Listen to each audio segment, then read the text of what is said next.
나오셨습니다. 안녕하십니까. 예, 안녕하십니까. 네, 이 코너 진행하기 전에 저희가 8시 뉴스 전에 58분 날씨 예보 하는 시간이 있는데 날씨 기상정보가 안 나고 시그널 음악만 1분 정도 나왔어요. 예. 알고 봤더니 기상정보를 전하는 분이 전날 밤. 그래서 순간적으로 잠시, 예. 잠시 깜빡 조신 게 아닐까. 그럴 수 있지 않습니까? 그렇죠. 시청자도 깜짝 놀랐겠네요, 그런데.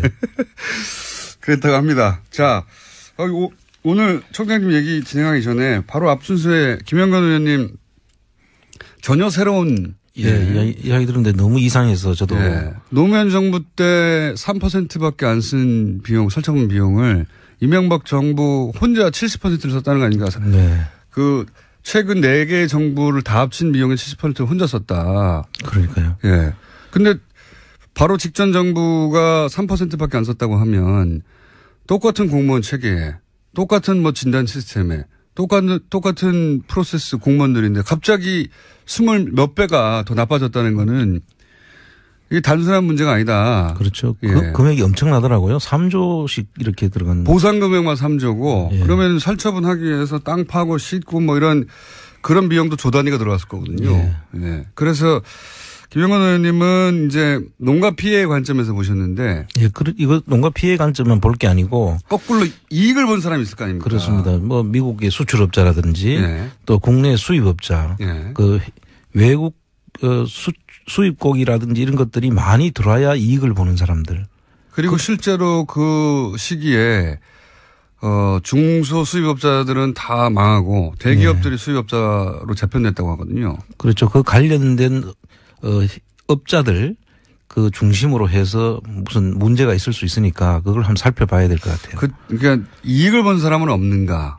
이제 피해를 본 농가의 입장에서만 이제 보셨는데 저는 듣다가 누군가 피해를 보면 누군가 이익을 보는 게 이 업계의 생리인데. 그렇습니다. 이명박 정부를 보면 설마가 전혀 없거든요.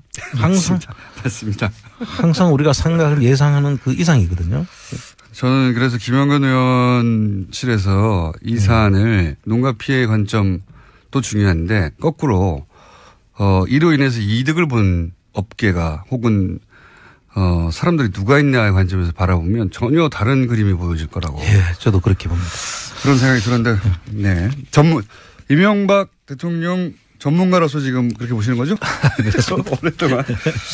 그리고 다른 얘기 하기 전에 제가 이제 며칠 전에 국세청에서 작년 12월 9일 이게 국회에서 탄핵안이 가결되는 날입니다. 네. 네. 굉장히 상징적인 날인데 이때 갑자기 국세청이 다스를 세무조사를 했다. 예. 한 단신이 나왔어요. 그래서 제가 그때 그저께인가요? 브리핑을 하면서 이거는 아무래도 몇 가지 시나리오가 있는데 하나는 이때 세무조사를 해두면 4년이나 5년에 한 번씩 하는 이때 해두면 정권이 넘어가도 금방 못한다. 네. 그런 용도거나 혹은 혹시 세무조사를 하면 걸릴 게 있는지 없는지 한번 체크해 보는 거거나 그런 것 중에 하나가 아닐까라고 저 혼자 브리핑을 했었는데 전문가로 보시기에 어떻습니까? 지금 예상한 대로 맞다고 보고요. 제가 올해 연구해 왔어요. 이분들의 사고방식을. 2012년도에도 한번 했더라고요. 그렇군요. 그 시점이 이제 이명박 정부가 마지막 해였지 않습니까? 네.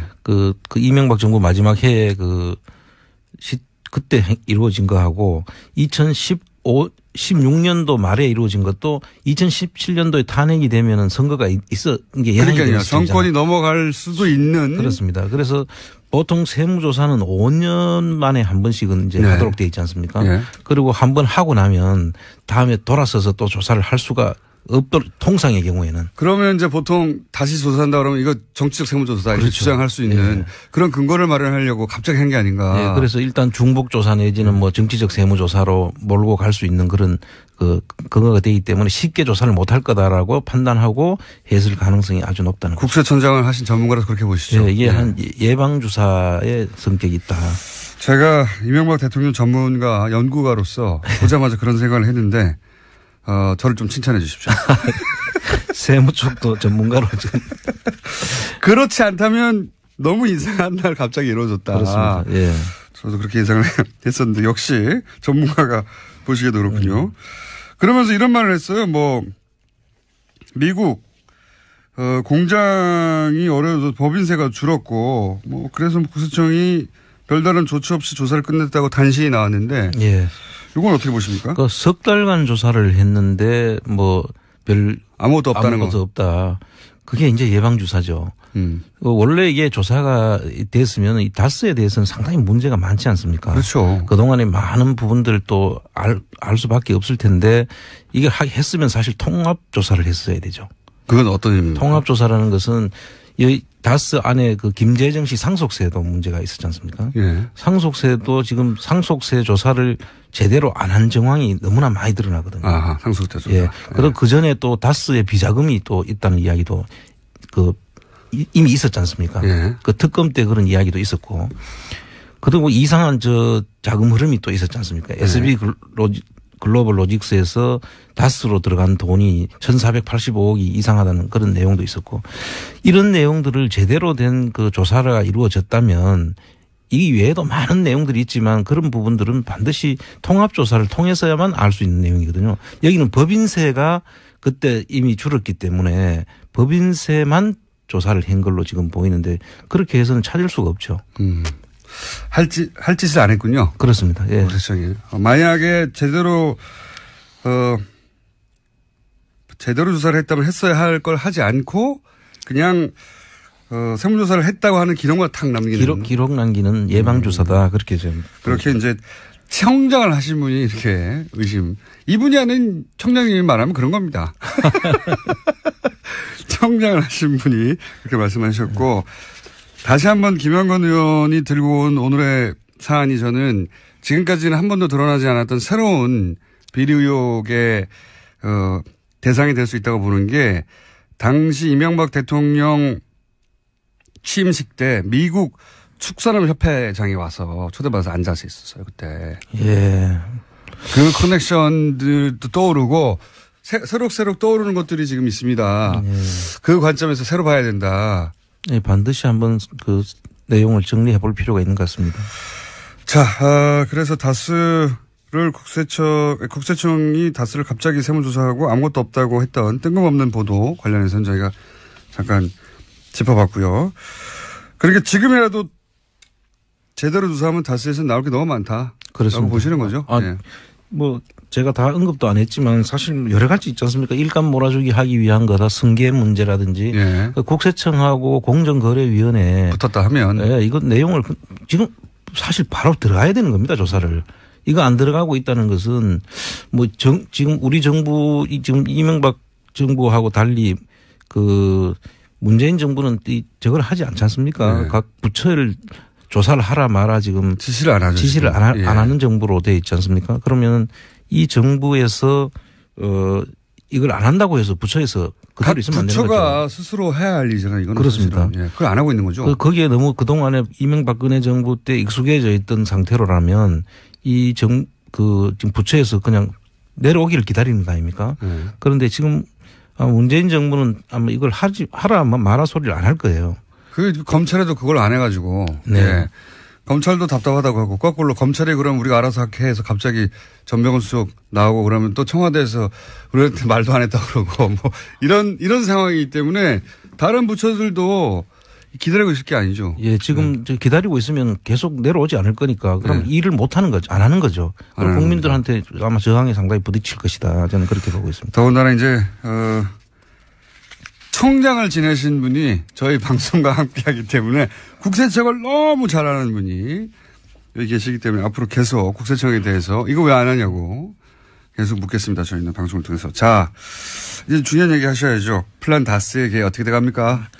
지금 이제 모든 준비가 끝났고요. 지금 드디어 끝났습니까? 예, 끝났는 상태고 지금 이제 우리가 구체적으로 플랜 다스계를 하기 위해서는 평가가 주식 평가가 이루어져야 되거든요. 그리고 캔코에서 그것을 이제 매물로 내놔야만 저희들이 살 수 있습니다. 예. 지금 다른 매물은 나온 데가 하나도 없거든요. 예. 그래서 그게 매물로 평가가 끝나서 매물로 나오는 시점이 지금 이제 곧 이제 아마 예상되는데요. 그 평가가 끝나면 저희들이 이제 바로 금액을 책정을 하고 그 바로 올릴 수가 있는 상태로. 그러면 지금은 홈페이지는 열었나요? 예, 홈페이지는 열었습니다. 홈페이지 주소가 어떻게 됩니까? 홈페이지 주소는 쇼미더머니 OR.KR 우리 코너하고 똑같은 이름이고요. 쇼미더머니 ORKR이요? OR.KR. OR.KR. 네. 근데 아직은 이제 직접 참여할 수는 없고 왜냐하면 평가 이루어지고 금액이 책정돼야 예. 되니까. 지금도 뭐 들어오는 분이 있는데 네. 나중에 이제 그 실제 금액이 될 때는 우리 1대1로 전부 다 우리가 차용증을 쓰고 지금 저희들이 할 계획이거든요. 아, 그렇군요. 그 법률적인 검토를 거쳐서 뭐 유사수신 행위니 뭐니 하는 그런 네. 그런 일이 없도록 하기 법적 위해서 절차는 모든 다 것을 다 준비되었고. 네. 거쳐놨기 때문에 그럼 지금은 게시판에 글을 쓸 수 있습니까? 예, 게시판에 들어오시면 이제 네. 벌써 많이 지금 들어오고 쇼미더머니 ORKR. 어제는 한 번은 이게 이 접속이 폭주해서 예. 내가 들어갈 수가 없더라고요. 한번 보니까. 그 서버 용량이나 혹은 뭐 그걸 자꾸 늘려야 된대요. 예. 그 돈 좀 들어가는데요. 그 트래픽이나. 뭐 지금 안 그래도 이게 참 고맙다고 말씀드렸는데 전부 다 그 자기들이 재능 기부 내지는 자기들이 직접 한 달 가까운 시간을 걸려가지고 자원봉사자들이 하신 겁니다. 그렇군요. 그분들한테는 너무 감사를 드립니다. 쇼미더머니 ORKR로 플랜다스의 개 프로젝트 홈페이지는 열려 있다고 합니다. 아직은 뭐 게시판만 열려 있는 상태고. 예. 네. 응원 메시지 남겨주시고요. 쇼미더머니 ORKR. 자, 그러면 그게 언제 예상되죠? 지금 작년의 기준으로 봤을 때 11월 말 12월 초에. 지금이네요. 예, 지금 시점인데 아직 지금 나오지 않는 걸로 봐서 요번에 지금 제가 재무제표를 한번 들여다보니까 네. 그 재무제표 속에 이익금이 좀 많이 줄었더라고요. 네. 최근에. 어떤 의미입니까? 이익이 줄었다는 이야기는 매출은 늘었는데. 누군가 이익을 가져갔다는 얘기요?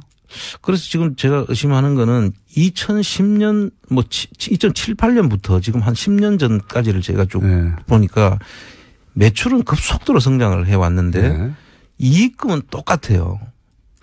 거의 뭐 300억대에서 왔다 갔다 하더라고요. 그럼 이익금 일부가 어딘가에 숨어가지고 누군가 상당히 가져갔다? 그 분식에 의심이 되는. 분식 의심된다. 그래서 실질적으로 원래 매출이 늘어나면 뭐 똑같지는 않지만 비슷한 비율로 사실은 당연하죠. 이익도 늘어나야 되는 게 정상 아니겠습니까?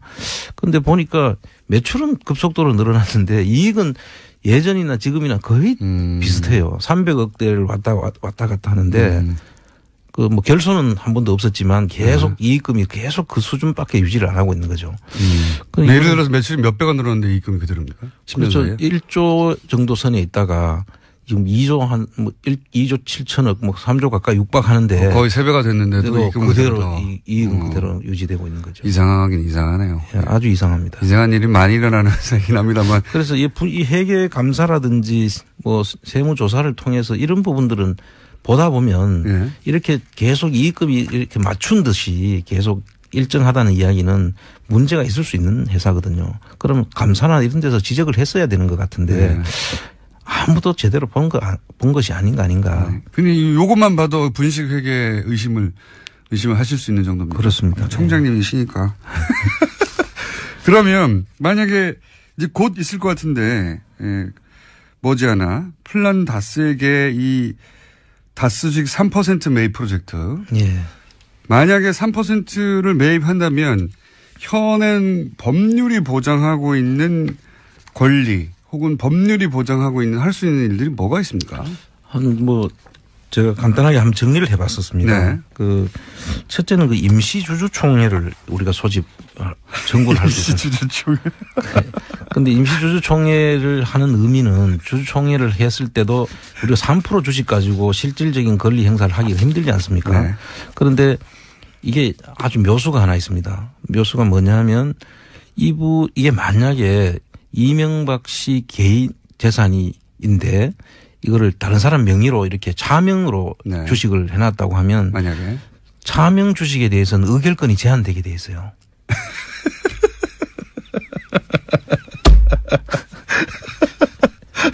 그러면 지금 대부분의 이명박 주식의 차명으로 의심되는 재산이 의결권이 제한되면 그러면 3%가 대주주가 되는 거 아닙니까? 의결권을 행사할 수 있는. 의결권을 행사를 이제 저희들이 국가가 가지고 있는 캔코 주식 다 합하면 19.98% 정도 되니까요. 실질적인 대표 이사 선임을 한다든지 할 수 있는 그런 아주 중요한 지금 문제가 생깁니다. 아, 3%가 3%가 아니군요. 그렇게 되면. 그렇습니다. 만약에 이명박 전 대통령의 차명으로 다른 주식이 있는 거라면 그건 제한이 되기 때문에 예. 그러면 3%가 아니라 몇십 프로의 효과를 그렇습니다. 내겠군요. 이거는 주식을 이제 저희들이 큰일 났는데요. 이명박 대통령 주주가 되면 예. 바로 이 부분을 검토를 해서 뭐 할 수 있는 일들이 많다고 봅니다. 아니 얼마나 철컹할까요? 덜컹할까요? 이 얘기를 들으면. 그러면 3%지만 30% 혹은 뭐 50% 정도의 효과를 낼 수도 있는. 51% 이상의 효과를 낼 수 있는. 차명인 거를 밝히기만 한다면. 사실 여러 가지 우리 지금까지 그 정황을 보면 예. 너무 많지 않습니까? 차명 의혹은 너무 많죠. 예. 근데 이제 이게 뭐 수사에 의해서 법률적으로 확정된 게 아니기 때문에. 그렇습니다. 그런데 이제 만약에 그렇게 된다면 3% 소유자들은 사실은 50% 이상의 영향력을 발휘할 수도 있다. 그렇습니다. 뭐 모든 의사결정을 할 수 있는 그런 지위에 오를 수도 있다. 저는 그렇게 보고 있습니다. 어떡합니까? 이거 큰일 났네. 그 이외에도 뭐 대표 소송 제기, 예를 들면 이사들이 회사의 이익에 반하는 행위를 했다. 그러면 손해배상 청구를 할 수 있는 그런. 이사 해임도 청구할 수 있잖아요. 예, 해임도 청구할 수 있습니다. 네. 이사 해임 청구권도 있고요. 그다음에 위법 행위를 그만두라는 또 유지 청구권을 할 수 있습니다. 이때 유지는 이제 그만두라는 것을 이야기하고요. 그다음 회계 장부를 계속 우리 열람을 할 수 있던 청구를 할 수 있고. 검사 인선 청구권도 있고요. 검사 인선 청구권은 뭡니까? 검사를 이제 우리가 인선을 해서. 네. 여기서 검사는 검찰 말하는 겁니까? 아닙니다. 그 검사는 이거 회계 검사. 아, 회계 검사. 회계를 할 사람을 선임할 수 있다. 예. 그 법원에 이제 검사인을 선임해서. 예. 뭐 예를 들어 회계법인 누구를 선임해서. 법원에 이제 검사인을 선정해달라고 해서 예. 회사를 이제 조사를 실시할 수 있는 그런. 회계 감사를 할 수 있는 거군요. 한마디로 말해서. 예. 많은 일을 할 수 있네요. 예. 그래서 3% 뭐 이 중에는 1%만 가져도 되는 데 있는데 3%를 가지게 되면 이렇게 범위가 확대되고요. 일단 많은 것들을 저희들이 직접 요구도 하고. 쇼미더머니 홈페이지 방금 다운됐답니다. 사람들이 많이 들어가서 갑자기 아마 방송 들으시다가 들어갔나 봐요.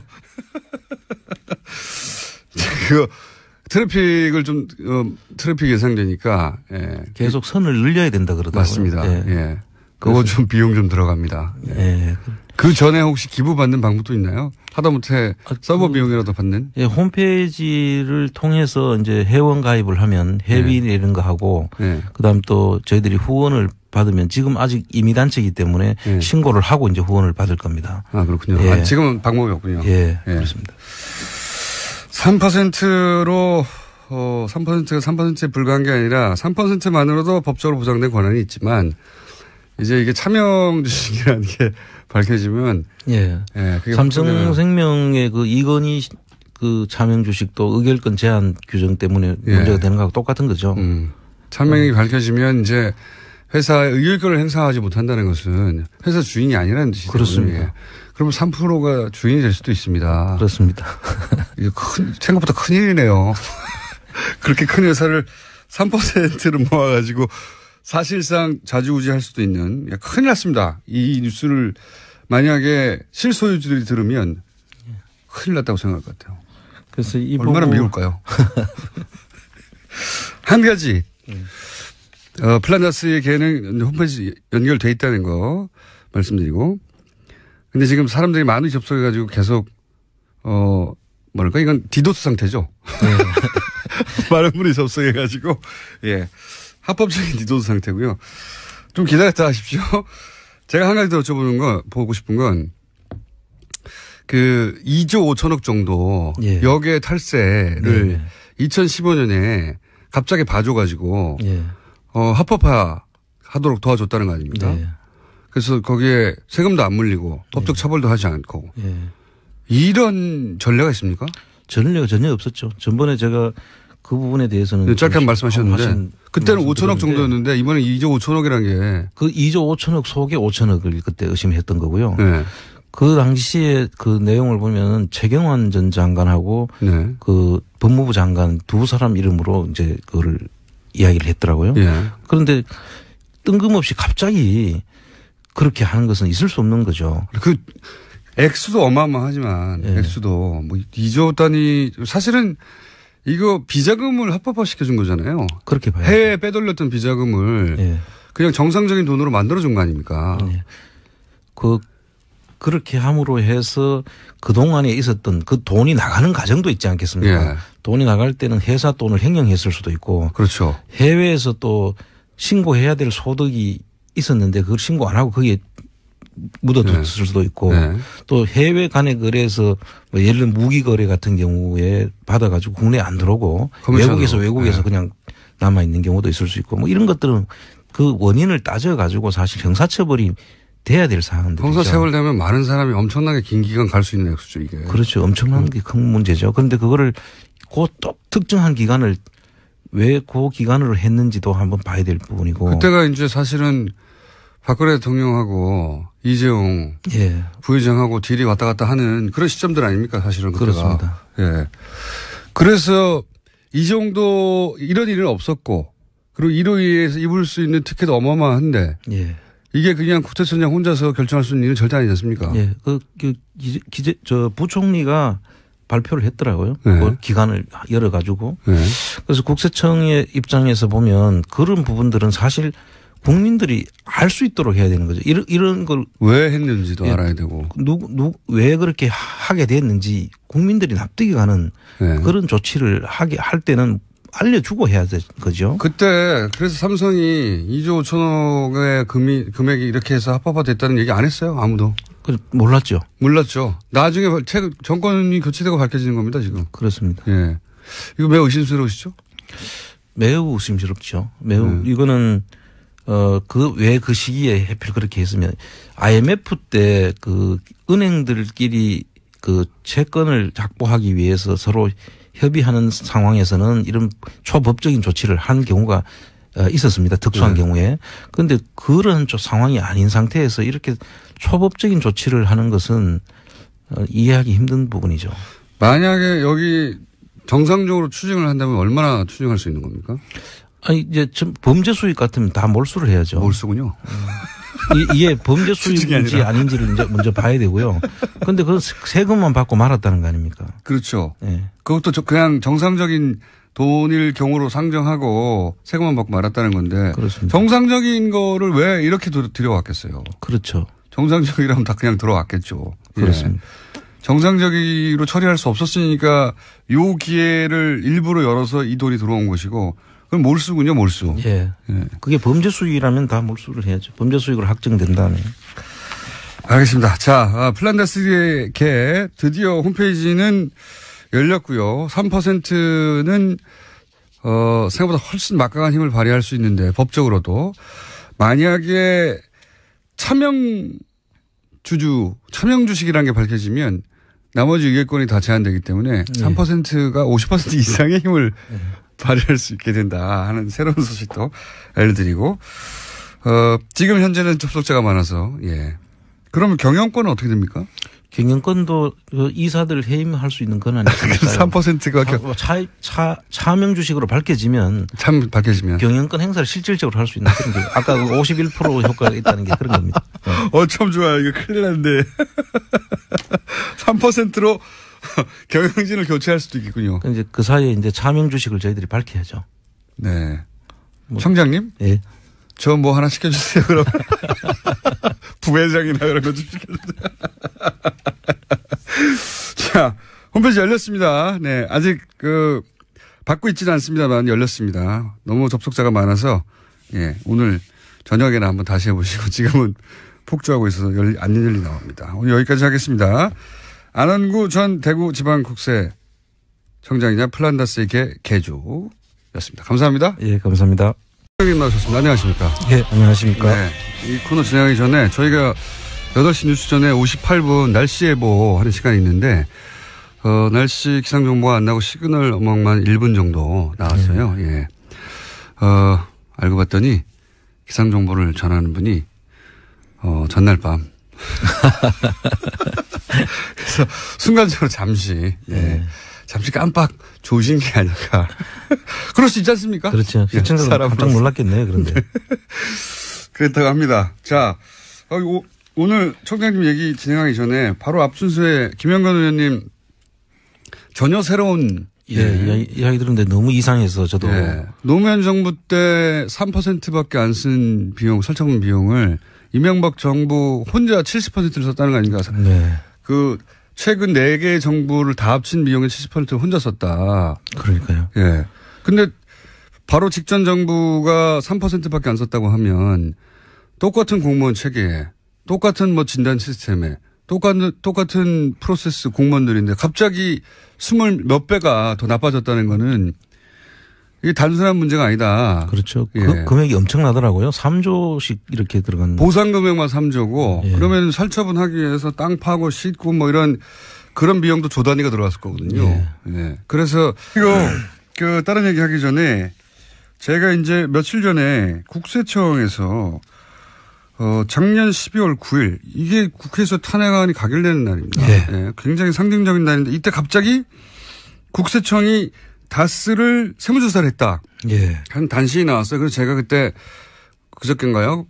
브리핑을 하면서 이거는 아무래도 몇 가지 시나리오가 있는데 하나는 이때 세무조사를 해두면 4년이나 5년에 한 번씩 하는 이때 해두면 정권이 넘어가도 금방 못한다. 그런 용도거나 혹은 혹시 세무조사를 하면 걸릴 게 있는지 없는지 한번 체크해 보는 거거나 그런 것 중에 하나가 아닐까라고 저 혼자 브리핑을 했었는데 전문가로 보시기에 어떻습니까? 지금 예상한 대로 맞다고 보고요. 제가 올해 연구해 왔어요. 이분들의 사과 방식을. 2012년도에도 한번 했더라고요. 그렇군요. 그 시점이 이제 이명박 정부가 마지막 해였지 않습니까? 네.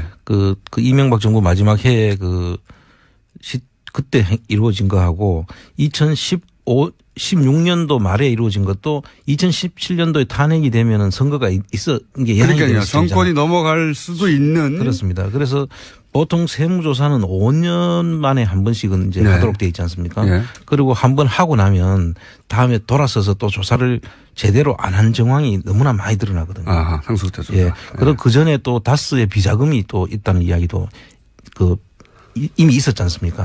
특검 때 그런 이야기도 있었고. 그리고 이상한 자금 흐름이 또 있었지 않습니까? SB 글로벌 로직스에서 다스로 들어간 돈이 1,485억이 이상하다는 그런 내용도 있었고 이런 내용들을 제대로 된 조사가 이루어졌다면 이 외에도 많은 내용들이 있지만 그런 부분들은 반드시 통합조사를 통해서야만 알 수 있는 내용이거든요. 여기는 법인세가 그때 이미 줄었기 때문에 법인세만 조사를 한 걸로 지금 보이는데 그렇게 해서는 찾을 수가 없죠. 할 짓을 안 했군요. 그렇습니다. 예. 국세청이. 만약에 제대로 조사를 했다면 했어야 할 걸 하지 않고 그냥 세무조사를 했다고 하는 기록만 탁 남기는. 기록 남기는 예방주사다. 그렇게 좀. 그렇게 이제 청장을 하신 분이 이렇게 의심. 이분이 하는 청장님이 말하면 그런 겁니다.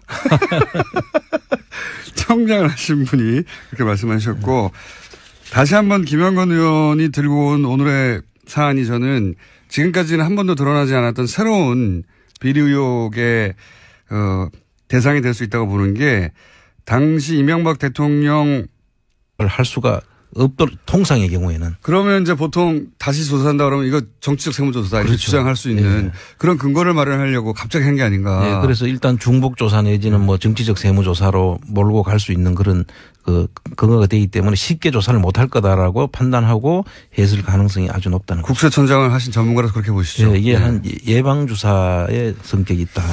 제가 이명박 대통령 전문가 연구가로서 보자마자 그런 생각을 했는데 저를 좀 칭찬해 주십시오. 세무 쪽도 전문가로 지금. 그렇지 않다면 너무 이상한 날 갑자기 이루어졌다. 그렇습니다. 저도 그렇게 예상을 했었는데 역시 전문가가 보시기에도 그렇군요. 그러면서 이런 말을 했어요. 미국 공장이 어려워서 법인세가 줄었고 뭐 그래서 구세청이 별다른 조치 없이 조사를 끝냈다고 단신이 나왔는데 예. 이건 어떻게 보십니까? 그 석 달간 조사를 했는데 뭐 별 아무것도 없다는 거. 없다. 그게 이제 예방주사죠. 원래 이게 조사가 됐으면 이 다스에 대해서는 상당히 문제가 많지 않습니까? 그렇죠. 그동안에 많은 부분들 또 알 수밖에 없을 텐데 이게 했으면 사실 통합조사를 했어야 되죠. 그건 어떤 의미입니까? 통합조사라는 것은 이 다스 안에 그 김재정 씨 상속세도 문제가 있었지 않습니까? 예. 상속세도 지금 상속세 조사. 김영건 의원님은 이제 농가 피해 관점에서 보셨는데. 예, 이거 농가 피해 관점만 볼 게 아니고. 거꾸로 이익을 본 사람이 있을 거 아닙니까? 그렇습니다. 뭐 미국의 수출업자라든지 예. 또 국내 수입업자. 예. 그 외국 수입국이라든지 이런 것들이 많이 들어와야 이익을 보는 사람들. 그리고 실제로 그 시기에 중소 수입업자들은 다 망하고 대기업들이 네. 수입업자로 재편됐다고 하거든요. 그렇죠. 그 관련된 업자들 그 중심으로 해서 무슨 문제가 있을 수 있으니까 그걸 한번 살펴봐야 될 것 같아요. 그러니까 이익을 본 사람은 없는가. 이제 피해를 본 농가의 입장에서만 이제 보셨는데 저는 듣다가 누군가 피해를 보면 누군가 이익을 보는 게 이 업계의 생계인데. 그렇습니다. 이명박 정부를 보면 설마가 전혀 없거든요. 항상. 맞습니다. 항상 우리가 예상하는 그 이상이거든요. 저는 그래서 김영건 의원실에서 이 사안을 농가 피해 관점도 중요한데 거꾸로 이로 인해서 이득을 본 업계가 혹은 사람들이 누가 있냐의 관점에서 바라보면 전혀 다른 그림이 보여질 거라고. 예, 저도 그렇게 봅니다. 그런 생각이 들었는데, 네. 이명박 대통령 전문가로서 지금 그렇게 보시는 거죠? 그래서 오랫동안.